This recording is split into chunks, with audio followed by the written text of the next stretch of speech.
Hello বন্ধুরা, তোমরা সবাই কেমন আছো? আশা করি অনেক ভালো আছো। অনেকদিন হলো ঘুরতে বের হয় না। আজকে আমাদের বাড়ির পাশে বৌদ্ধ মন্দিরে ঘুরতে আসলাম। আর এই জায়গার নাম হলো মিশ্রপাড়া বৌদ্ধ মন্দির। এখানে অনেক জায়গা থেকে ঘুরতে আসে, আপনারাও আসবেন। আশা করি অনেক ভালো লাগবে। জায়গাটি অনেক সুন্দর, দেখার মতো অনেক কিছুই রয়েছে। তো আপনারা সবাই ঘুরতে আসবেন, দেখবেন, আপনাদেরও ভালো লাগবে।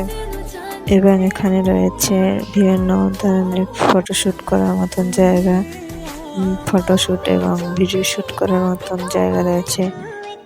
আপনারা যারা আসছেন তারা আবারও আসবেন, আর যারা আসেন নাই তারা আসার জন্য প্রস্তুতি নেন। এখানে অনেক ভালো ভালো জায়গা আছে যেখানে আপনারা ফটোশুট করতে পারবেন, ভিডিও শুট করতে পারবেন। দেরি না করে চলে আসুন মিস্ত্রিপাড়া বৌদ্ধ মন্দিরে। ধন্যবাদ সবাইকে ভিডিওটি শেষ পর্যন্ত দেখার জন্য। Thank you all so much.